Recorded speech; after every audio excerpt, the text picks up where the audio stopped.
I wanna be a singer, tapi aku nggak kepikiran I wanna be a star. Kayak I wanna be celebrity, apa-apa. Kayak misalkan waktu itu aku lagi patah hati gitu, aku dengerin Adele. Adele juga gitu kalau patah hati gitu kan. Alasan adalah konsistensi sih. Apa yang dia katakan dia lakukan. That's it gitu. Dan kenapa susah banget sih bagi orang untuk melakukan itu konsistensi? Maksudnya Selamat datang di Ngobrol Sore Semaunya, menyajikan obrolan tak terduga dan dibawakan dengan semaunya. Halo, di episode kali ini gue super excited karena gue ditemenin oleh smartphone terbaru dari Oppo, yaitu Oppo Reno 4F, Clearly Your Expression.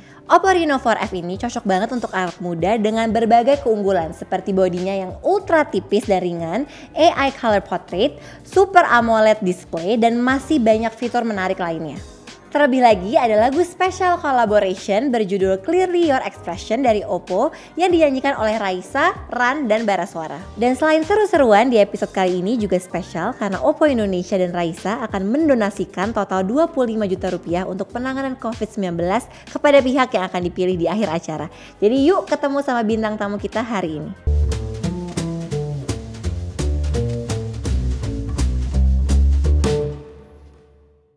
Halo, bertemu lagi sama gue Putri Tanjung di Ngobrol Sore Semaunya. Hari ini kita kedatangan superwoman, musisi cantik, very special, Raisa. Hai. Thank you loh udah ngundang aku. Thank you loh, ini kita pertama kali bertemu. Finally. Raisa, how are you? How's this pandemic treating you? Good. Aku ya alhamdulillah one of the lucky few yang bisa banyak melihat positifnya juga dari pandemi ini kan. Udah 10 tahun terakhir gak pernah libur mungkin. Sekarang banyak spend time sama keluarga gitu. Ya sekarang kita semua aku rasa udah terbiasa juga ya dengan situasi ini. Dan udah bisa juga kayak, udah bisa tahu juga apa yang harus kita lakukan. Kalau keluar rumah, udah ngerti safety protocol juga. Jadi ya kita istilahnya proceed with caution aja lah. Gitu. Dan banyak opportunity baru ya. Yes, bukan terpaksa sih, dipaksa untuk lebih kreatif. Iya betul. Benar. Raisa, sebelum kita ngobrol-ngobrol, let's play a game. Langsung. Oke, baik. Oke, game-nya adalah tell the story. Jadi aku akan ngasih kamu beberapa foto. Kamu ceritain di balik foto itu ceritanya apa sih? Oke, foto pertama. Kalau nggak inget gimana? Ingat sih harusnya. Baik. Aku tapi inget kok. Kalau kamu nggak inget, aku inget. Baik. Foto pertama. Ya ampun, itu Java Jazz ya, 2008 deh kayaknya. Jadi kamu jadi backing vokal? Aku backing vokal. Jadi itu sama Ran. Iya. Tahun 2018, I was 17. Itu aku emang sebelum keluarin album, itu aku emang sering main sama anak-anak Ran. Dulu mereka tuh belum punya album juga. Jadi dulu kita suka manggung-manggung namanya A Cow Steak. Jadi A Cow Steak. Steak. Iya. Kayak wow. Ya ampun. Amazing wordplay. Tidak. Penyuka daging ya. Iya benar. Terus kita suka main di acara ulang tahun kayak gitu-gitu. Nah terus sampai akhirnya Ran keluar album. Udah gitu itu kayaknya first big gig mereka juga ya di Java Jazz. Terus aku diajakin buat ngebantuin jadi backing vokal. Seneng banget. Tapi ada cerita dodol banget pada saat itu. Jadi kan itu pertama kali aku dapet ID card yang serius kan. Kayak ID card Java Jazz tuh kayak ada barcode-nya. Terus kayak wah pokoknya satu ID card Java Jazz gitu loh. Terus habis itu yaudah aku kan submit fotonya gitu. Pokoknya foto yang terbagus menurut aku pada saat itu. Terus habis gitu pas kembali lagi tuh fotonya segini. Close up ya? Jadi bener-bener jidatnya gak kelihatan, dagunya gak kelihatan, kayak harapannya kan segini. Tidak segini. Terus aku nangis. Ya, kamu beneran? Beneran nangis? Ini kayak, ya ampun. Ini kan pertama gue.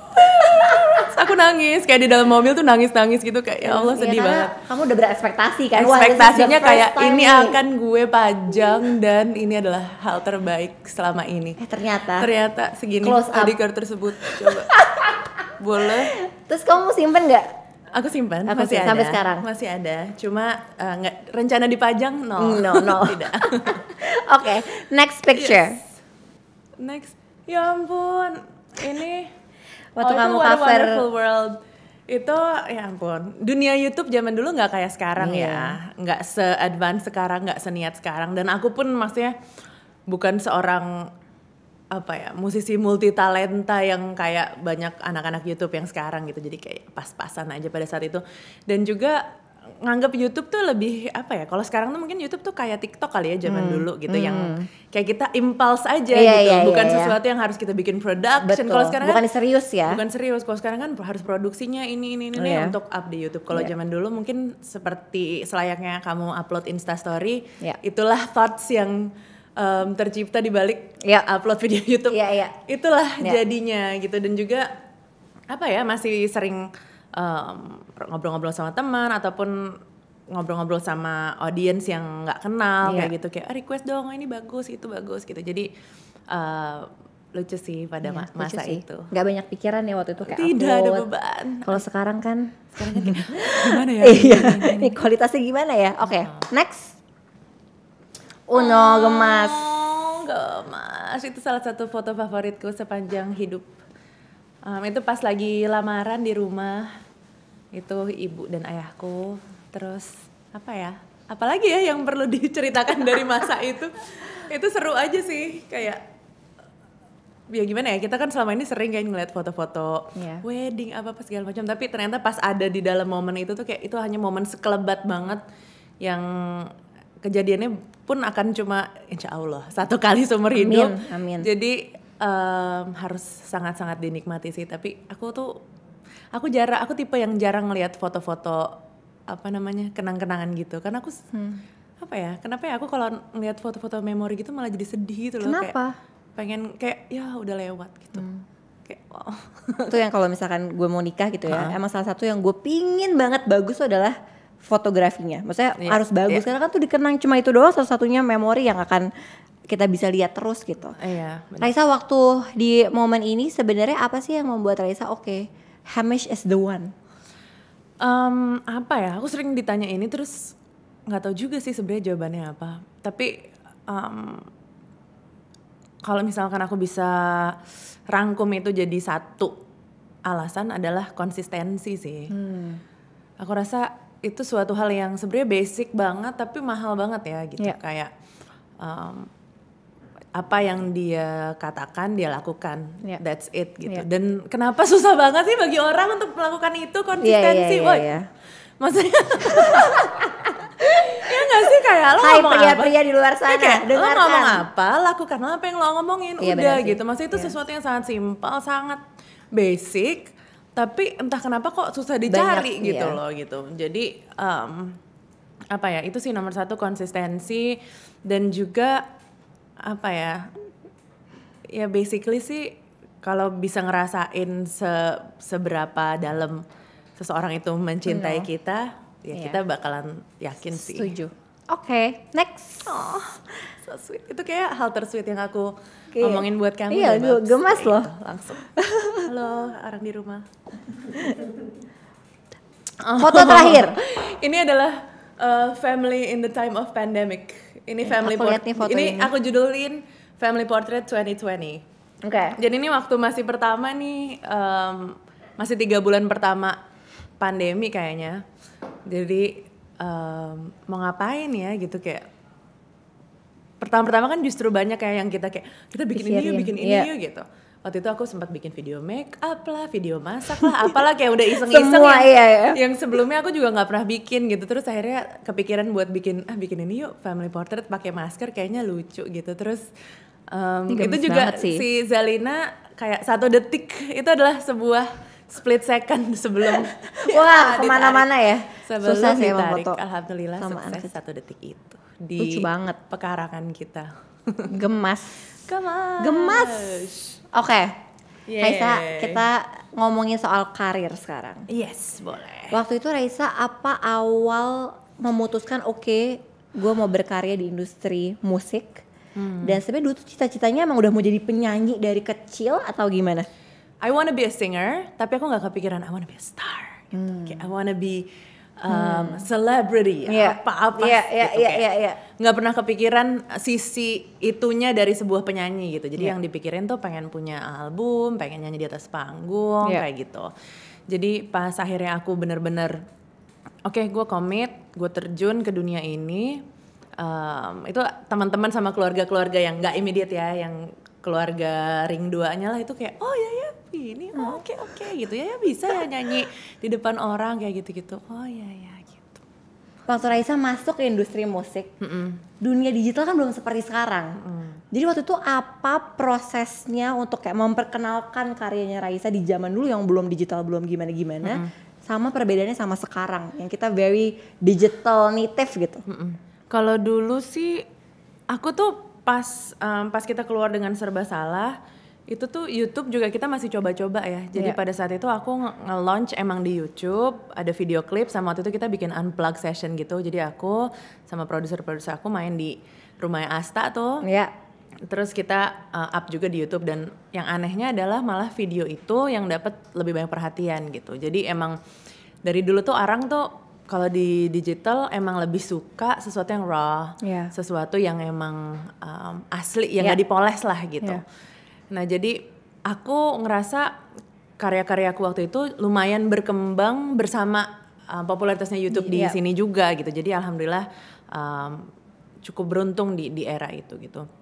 Cuma dulu ya cara-cara konvensional gitu harus ya promo di TV, di radio dan lain-lain gitu. Which yang sekarang juga masih dilakukan. Cuma yang sekarang kan bisa banyak di digital lebih fokusnya lebih banyak di digital. Terus juga dengan sedikit effort mungkin reach-nya bisa lebih sedikit effort lebih banyak reach-nya. Kalau dulu kayak lebih banyak effortnya, reach-nya ya seadanya aja gitu. Nah Raisa kan karyanya Raisa selalu menyentuh banyak hati ya. Apa sih fondasi yang paling penting yang ditanamkan untuk semua karya-karya Raisa? Ya kejujuran aja sih sebenarnya. Karena aku ngerasa nih terutama lagu-lagu aku kan sering banyak tentang patah hati, tentang jatuh cinta, kayak semua orang tuh patah hatinya gitu-gitu aja. Semua orang jatuh cintanya gitu-gitu aja. Cuma semua punya kesamaannya ya. Semua punya ada kesamaannya gitu. Dan aku juga kayak misalkan waktu itu aku lagi patah hati gitu, aku dengerin Adele. Adele juga gitu kalau patah hati gitu kan. Jadi kayak aku berusaha mengimplementasikan perasaan yang sama itu gitu, kayak aku pengen orang kalau denger lagu-lagu aku, oh ya ampun Raisa juga kalau patah hati gitu ya, gue juga nih gitu. Jadi relatable ya. Relatable itu salah satu faktor yang penting sih di branding aku dan juga di lagu-lagu aku gitu. Gimana orang bisa ngerasa ya emang aku lagi ngomong sama mereka gitu. Dan juga aku rasa kalau misalkan karyanya jujur sih pasti orang pasti bisa dengerinnya pakai hati juga sih gitu. Jadi aku nggak berusaha kayak pokoknya yang gue nulis ini deh biar ini jadi hits gitu. Gue nulis ini deh biar ini jadi nomor 1 gitu. Orang nih sukanya yang kayak gini gitu. Ada kalanya kita kepikiran kayak gitu, tapi itu jarang menjadi formula aku untuk bikin satu karya sih gitu. Karena pada akhirnya aku nanti nyanyiin di atas panggungnya nggak senang, promonya nggak senang, sedangkan itu kan bagian yang capeknya kan gitu. Betul. Jadi kalau misalkan capek terus nggak senang, ya ngapain gitu. Jadi jujur ya. Kejujuran. Gitu. Ngomongnya soal independen tadi, kan Raisa tumbuh berkembang bersama label besar ya. Apa yang membuat Raisa waktu itu yakin, aku mau bikin label musik sendiri, akhirnya ada Junior Records dan akhirnya sekarang berkembang jadi manajemen, jadi segala macamnya. Apa yang waktu itu bikin this is the time, apa yang memberanikan Raisa untuk bikin label sendiri? Jadi awalnya pun aku udah joint venture. Jadi pada saat itu aku bikin satu label Fana gitu bersama investor untuk joint venture dengan labelku pada saat itu gitu. Jadi dari awal pun aku udah sedikit punya kendali sama musik aku tuh mau diapain gitu. Jadi aku nggak istilah musiknya nggak full sign gitu sama si label itu gitu. Cuma ya alhamdulillah kita sejalan juga sih. Jadi aku nggak pernah ada masalah dengan label itu. Kenapa akhirnya independen adalah karena waktu itu udah mulai ke digital. Jadi aku ngerasa kalau misalnya digital nih resource-nya kita udah punya gitu. Kalau digital nih kita semua jauh bisa lebih ngontrol, bener-bener in our fingertips gitu. Jadi bisa dengan sosial media, bisa dengan ya apalah itulah digital gitu. Jadinya aku ngerasa kayaknya ini waktu yang tepat. Waktu itu aku pertama rilis Jatuh Hati dengan label aku sendiri. Dan aku ngerasa dunia musik tuh, ekosistem musik tuh gede banget, banyak banget yang bisa dieksplor gitu. Sebelumnya banyak mungkin opportunity-nya. aku ngerasa cuma ya udah gue nyanyi aja deh gitu. Tapi pas udah masuk ada promotor, ada merchandising, ada artist management, ada apa namanya, business development di baliknya apa segala macam gitu. Jadi aku ngerasa aku pengen belajar itu semua dan gimana cara belajarnya ya terjun aja. Betul. Udah. Dari melakukannya langsung ya. Nge-treat musisi wanita tuh sama nggak sih sebenarnya? Generally, jadi wanita tuh memang lebih sulit dari jadi laki-laki kayaknya. Setuju. Kayaknya ya. Iya dong. Wow. Karena kita multi peran loh. Kita multi peran banget. Dan yang sulitnya bagi musisi wanita tuh satu yang nggak pernah bisa hilang tuh kenapa ya? Cewek tuh kayak selalu dibanding-bandingkan dan di head to headin dengan cewek-cewek lain gitu. Dan itu selalu dari dulu sampai sekarang tuh selalu terjadi. Itu di industri apapun sih. Di industri apapun. Aku punya teori sedikit tentang ini. Menurut aku tuh cewek-cewek tuh subconsciously merasa tempat buat perempuan di on the top itu tuh cuma sedikit. Jadi kayak cuma segelintir wanita yang bisa jadi nomor 1 gitu. Sedangkan sebenarnya siapa aja dan berapa banyak pun cewek bisa aja jadi nomor 1 bareng-bareng gitu.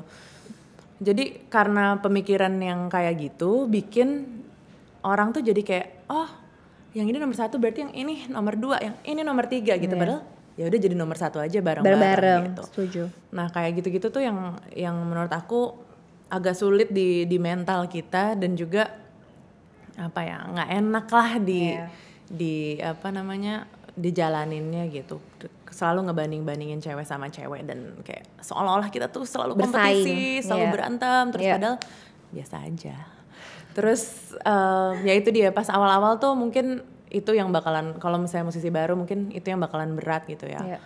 Terus tapi sisanya sih seru sih karena musik juga selain faktor itu musik juga salah satu tempat yang paling ramah juga sih buat wanita di tempat kerja karena semua kan nggak ada nggak terlalu gender banget gitu lah kayak itu tergantung musiknya aja gitu nggak perlu ini musik yang nyanyi cewek apa yang nyanyi cowok kayaknya itu sama aja jadi aside from that little negative note ini adalah tempat yang sangat bagus untuk orang kreatif. Tapi aku setuju sih sama teori Raisa karena menurut aku kayaknya kita belum terlalu sering mengkomunikasikan teori itu karena menurut aku kayak harusnya lebih banyak lagi perempuan-perempuan yang punya privilege, yang punya platform yang bisa terus memberikan message tersebut bahwa hey kita tuh bisa jadi nomor 1 bareng-bareng loh and there is no such thing as negative competition. Iya, benar-benar.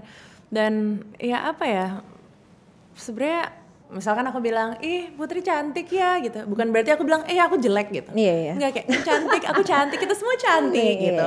By the way ngomongin tadi juga soal dimana komunikasi dan social media jadi platform yang bagus banget untuk kita bisa mengkomunikasikan positive message gitu ya. Aku lagi sering lihat Raisa lagi sering bolak-balik studio. Lagi ada apakah yang baru? Aku sekarang lagi mau bikin album. Setelah album Handmade itu tahun 2016. Akhirnya positifnya dari pandemi juga nih. Karena jadi kan biasanya fokus ya. Bener nulis-nulis atau ke studio tuh kayak diselip-selipin gitu kayak ini ada 1 hari kosong kita di studio gitu. Terus besok ke kota ini studio lagi gitu. Kalau sekarang kita bisa dedicated time buat studio itu seru banget sih. Maksudnya itu juga pengalaman yang baru buat gue untuk waktu itu kemarin kita bikin studio camp 3 minggu. Serunya? Dan teman-teman produser juga kayak wah ini suatu pengalaman yang lumayan gila sih. Kira-kira kapan keluarnya? Bocoran awal tahun depan. Awal tahun depan. Insya Allah. Amin. Nah, aku juga baru tahu kemarin kamu ada surprise collaboration sama Ran, Bara Suara. Dan aku denger lagunya super catchy. Thank you. Ceritanya gimana dibalik surprise collaborationnya dan cerita dibalik kreatif behind that collaboration. Jadi kita collaboration bareng Oppo Reno 4F. Jadi inti dari campaign-nya adalah clearly your expression. Jadi gimana caranya nge-express diri sendiri. Udah gitu lucunya adalah kita tiga-tiganya kan super beda ya. Kayak di dunia nyata Raisa dan Bara Suara tidak mungkin berkolaborasi. Raisa dan Ran tuh kayak mau bikin lagu yang kayak apa sih gitu. Tapi Pada akhirnya setelah workshop segala macam, kita nemuin satu lagu yang pas, yang fun, terus juga yang liriknya menginspirasi juga. Jadilah lagu Clear Your Expression ini. Dan jadinya magic. Jadinya seru banget. Banget. Ya seru sih karena kita semua juga kan udah kenal dari lama, temen juga. Jadinya pas dan pandemi juga, jadi pas lagi rekaman, pas lagi syuting itu kita benar-benar kayak rumpi banget gitu loh, karena udah lama gak ketemu orang. Gitu, seru banget sih, itu collab yang seru banget. Nah ngomongnya soal pandemi juga, Raisa kan harus cancel konser di GBK yang harusnya terjadi dan seru banget karena akan menjadi musisi wanita pertama. Apa waktu itu yang membuat kayaknya ini harus di cancel deh, dan how do you feel? Sebenarnya aku sangat menghindari kata cancel karena aku merasa ini adalah postpone indefinitely. Ditunda nggak tahu sampai kapan. Perasaannya sih campur aduk ya, dari mulai pertamanya denial, kita pasti bisa kok, ini masih segini bulan lagi, pasti bisa, sampai akhirnya udah pasrah gitu ya, karena aku ngerasa mungkin kalau kita lakukan pun itu nggak akan menjadi yang 100% dari kita gitu loh. Betul. Baik dari segi kita maupun di penonton juga nggak akan dapat full enjoyment gitu. Betul. Karena mereka akan harus pakai masker, harus pakai face shield, konser macam apakah itu gitu loh. Terus aku the whole time di atas panggung bakalan mikir, aduh ntar ada yang ini nggak ya, ada yang itu nggak ya gitu. Jadi aku rasa itu kalaupun bisa terjadi itu bakalan menjadi nggak akan menjadi 100%-nya dari kita lah gitu. Jadi dengan sangat berat hati kita harus postpone lagi juga, kita juga ngerasa kalau kita maksain gitu itu nggak ngasih message yang baik juga ya bagi orang. Jadi kita kayak ngerasa kita kalau misalkan kita mau membawa sekian puluh ribu orang itu ke situ, ya kita harus membawa itu dengan energi yang baik gitu. Dan aku rasa itu it's just not the right time. Semuanya harus nyaman juga. Semoga cepat selesai pandeminya. Amin. Dan semoga kita bisa cepat nonton konser Raisa di GBK. Amin. Karena itu adalah aku merasa ini tuh masih movement kita gitu loh. Jadi bukan cuma aku, pastinya ada banyak banget tim di belakangnya, ada dari koreografer, dancer, panggung, lighting, termasuk kru anak band segala macam, semua tuh punya semangat yang luar biasa banget. Dan kemarin kita juga pas lagi workshop ngomongin kayak, gue tuh udah ngebayangin banget nih sound check di GBK gitu. Bukan nggak ngebayangin manggung di GBK, ngebayangin sound check di GBK gitu. Kayak gimana rasanya satu stadion itu punya kita gitu. Tapi it's nice. Jadi kita masih mempunyai goal lagi buat tahun depan, dan itu masih ada di vision board kita. Jadi itu masih. Insya Allah nanti waktunya lebih pas lagi, itu menjadi lebih baik lagi. Amin. Setelah punya anak dan menjadi seorang istri, ada nggak sih yang berubah di hidup Raisa, atau Raisa tuh jadi lebih apa? Semua berubah. Semua berubah ya. Semua berubah. Jangan punya enggak. Apa yang paling berubah? Apa yang paling berubah Raisa? Yang paling berubah aku jadi jauh lebih sensitif in a good way. I'm much more emotional. Kayak aku misalnya datang ketemu orang, ngobrol, anak 5 menit bisa nangis gue kayak, jangan ketemu gue kalau nggak pengen ngeliat cewek nangis. Kalau Anda nggak nyaman dengan perempuan nangis, jangan ngobrol dengan aku.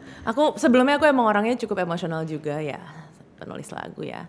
Tapi sekarang jauh lebih emosional lagi, tapi in a good way gitu. Aku jadi jauh bisa ngerasain semua energi yang dekat aku. Terus juga aku jadi, ini sih hal yang terpositifnya dari punya anak tuh, aku ngerasa aku jadi benar-benar tahu betapa berharganya waktu itu.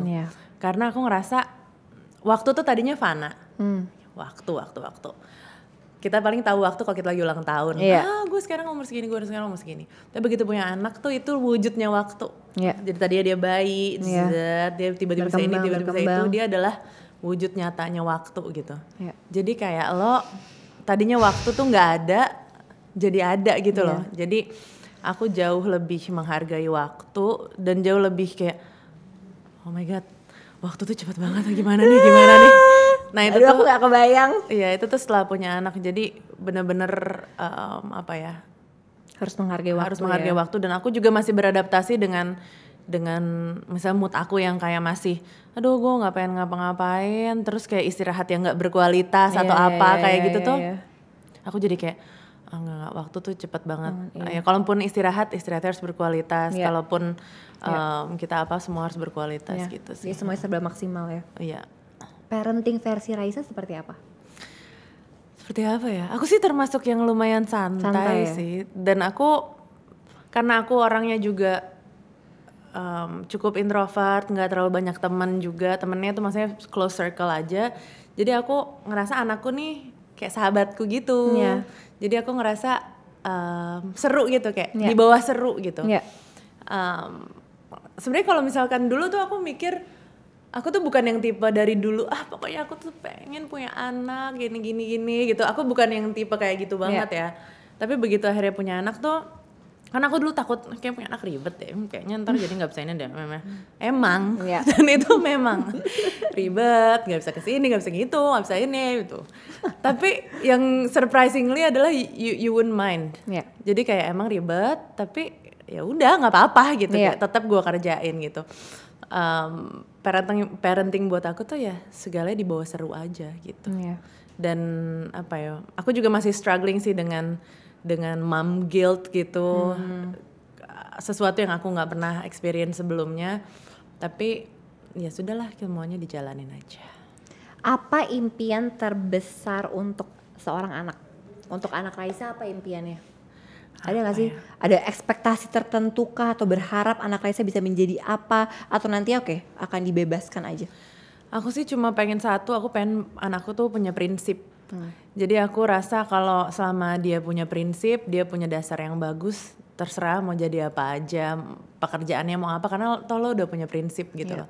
Dan itu di semua orang sangat penting, apalagi di cewek gitu ya. Apalagi perempuan tuh penting banget untuk punya prinsip. Tahu when to say no, terus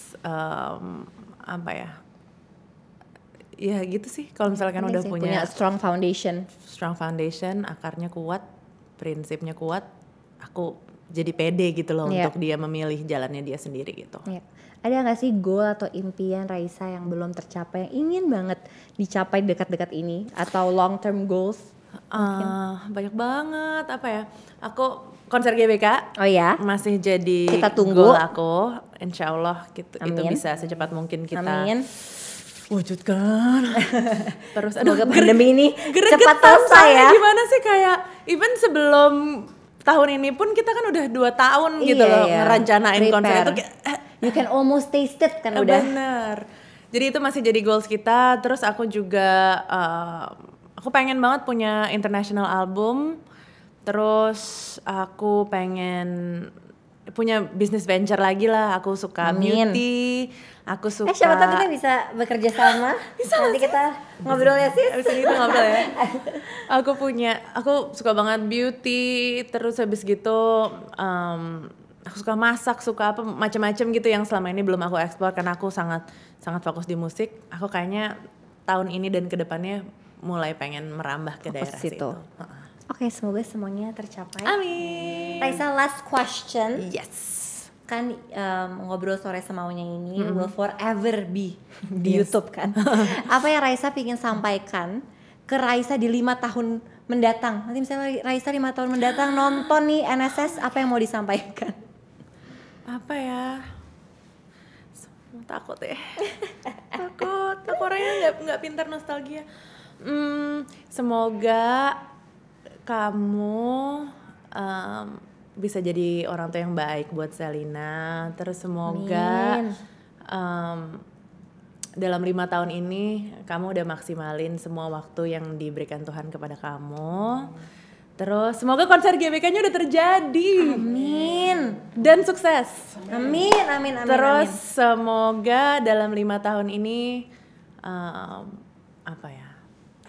kamu lebih mengenal dirimu sendiri dan menjadi orang yang lebih utuh lagi. Amin.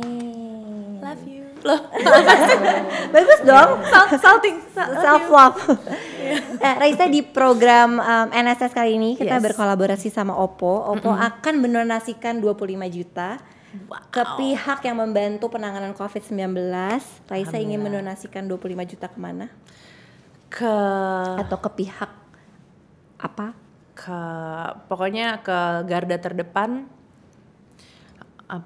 garda terdepan COVID-19 yang setiap harinya harus meninggalkan keluarganya untuk mengurus keluarga orang lain yang lebih membutuhkan lagi. Terus pokoknya aku sangat-sangat nggak habis pikir gimana caranya orang bisa sangat-sangat selfless, dan semoga uangnya bisa terpakai dengan baik. Amin. Raisa, thank you so much udah mampir ke Ngobrol Sore Semaunya. Seru banget hari ini. Terima kasih teman-teman yang sudah nonton Ngobrol Sore Semaunya. Jangan lupa untuk terus nonton Ngobrol Sore Semaunya setiap hari Kamis jam 6 sore dan bisa dengerin full versionnya di Spotify. Bye bye.